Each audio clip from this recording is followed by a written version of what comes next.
Welcome back, everyone. You're watching Network Africa, coming to you live from Lagos, Nigeria. Well, there's also a story we're following closely here in Nigeria. It's the Code of Conduct Tribunal, which has commenced trial over Senate President Bukola Saraki over alleged false declaration of assets. Tribunal Chairman Dalande Umar had turned down the request of Saraki's lawyer, Paul Usoro, asking for a stay of proceedings. This tribunal ruled that it has jurisdiction, which has been affirmed by the Supreme Court, and the natural thing to do is to proceed with the trial.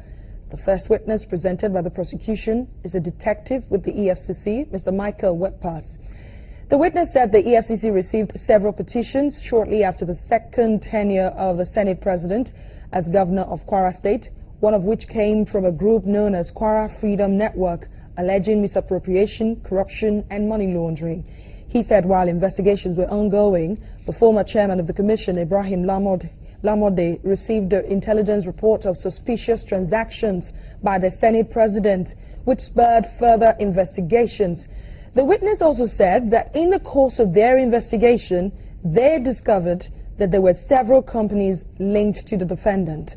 Some of these companies include Calis Investment Limited, Skyview Properties Limited, Limcas Nigeria Limited, Tinley Tea Limited, and several other companies. According to the witness, the investigation also revealed several accounts linked to the defendant, where several lodgements of cash was made between 2005 and 2014, with inflows and outflow of about 4 billion naira. The case has been adjourned till tomorrow, April the 6th.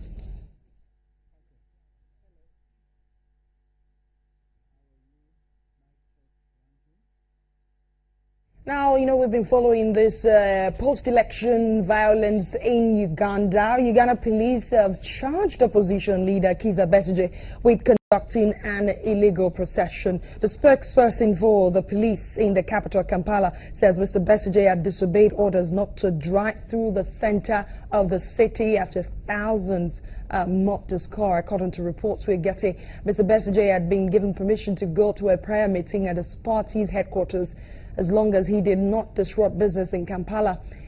He has only just been released from house arrest, and this was to be his first trip into the city.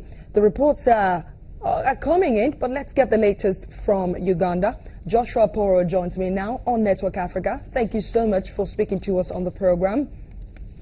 Truly welcome. Tell us about this illegal procession for which Mr. Besigye has been arrested, quickly. Well, about 2 years ago, a law was passed in West called the Public Order Management Act. And according to the Public Order Management Act, before you have a public gathering of more than 5 people, you are supposed to get or obtain permission from the Inspector General of Police. And that means that today, Besigye did break a couple of rules. That is the Public Order Management Act, Section 4, subsection 1, and Section 5, subsection 1, where one is not allowed to hold a procession or a rally or have a meeting of more than 5 people unless with permission from the Inspector General of Police. Now, if he did not do that, that means it's quite impossible for police to allow such a procession. That's the reason he had to be arrested. However, the police had given a particular route that Besigye was supposed to follow. From the route he came in, he's supposed to go through a road called Yusuf Lule Road through Mukwano up to his office. That means that he's not passing in the middle of the city. He's otherwise passing in the outskirts of the city to avoid disruption of business, traffic, and of course causing any commotion. Since he had a big procession, there are obviously some pickpocketers and some thieves in there. So when Besigye defied the police and decided to pass in the middle of the city, where the police do think that there is a possibility of disruption of business in the city, they decided to actually arrest him and take him to K Road Police Station, one of course, the famous police stations where he's normally taken to, which is slightly in the outskirts of town. But later on, he was driven to another police station, which is actually about 20 kilometers out of town, and there members of the public cannot follow to carry out another procession or strike or do anything of that sort. Of this act, the Constitution, obviously, like you stated, is clear on some of these things. Is he aware? Do we know if he's Well, aware? of course, Besigye has to be aware. He has been a president of a political party, and to be a president of a political party and also a flag bearer for a country like Uganda, you must have vast knowledge of the constitution. Without vast knowledge of the constitution, it's impossible for you actually to run for the presidency and challenge some of these acts in the courts of law. So when this law actually was passed, it was full of controversy. There were so many controversial issues about it. Besigye himself came out to clearly criticize the law. But as you know, he is carrying out what they call a defiance campaign. So you cannot expect him to obey that law, and yet he is carrying out a defiance campaign. He wants to be defiant to all these laws, so he will not observe any law at this point in time. What is doing about that right now, quickly, Josh, before I let you go? What reactions are we getting from his supporters? Well, of course, it's always the same reactions you get from Besigye's supporters. Of course, they are coming up on social media. But you know that every Tuesday, the Forum for Democratic Change Party holds Black Tuesday prayers. Everyone is putting on black and praying at the party headquarters. That's where Besigye was heading to. So all people had to do is all of them head to Najanankumi, where the party headquarters are, and pray.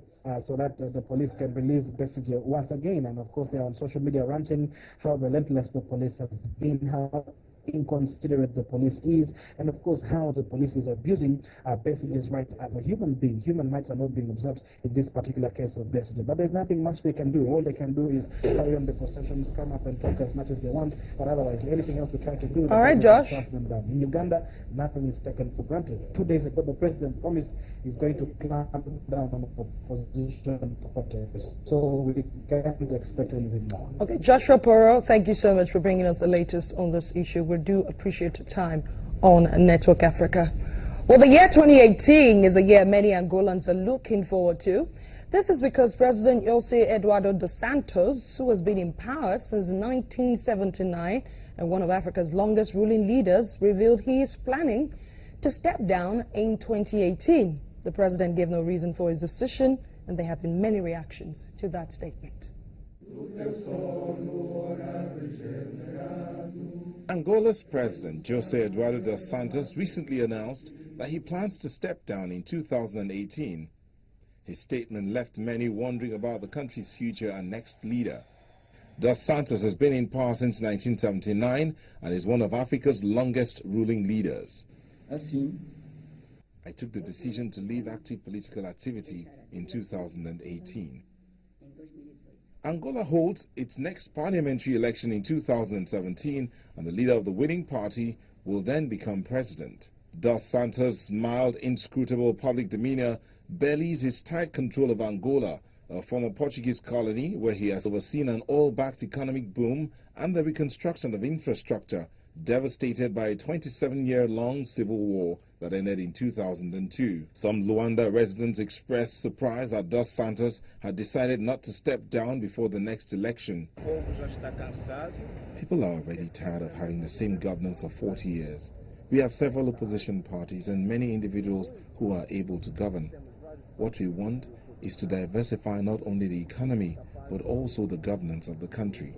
Dos Santos was reappointed to a new 5-year term as Angolan president in 2012 after his party's landslide win.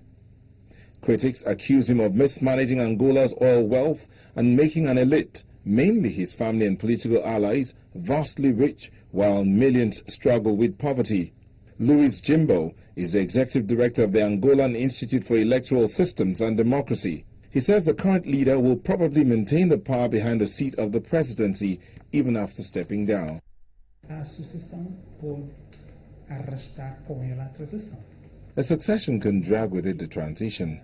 Let's imagine that the future leader of the NPLA in 2018, and we'll also imagine that the NPLA is able or has favorable results to win the elections, and this leader imposes deep reforms in terms of values and form of how the political party organization should boost the social transformation, issues of corruption and ethical values. It is possible to say yes. A succession drags the transition for radical reforms of the political system. Vice President Manuel Vincente, former head of the state's oil firm Angola, is seen as a likely successor to Dos Santos. But some analysts say the president is grooming his son, Jose Filomeno de Souza dos Santos, to succeed him. Let's take a break on Network Africa. When we come back, the chairperson of the African Union Commission, Dr. Nkosana Lamini Zuma, praises Ghana's decision to introduce a visa on arrival policy for citizens of the AU member states. We have details in just a moment.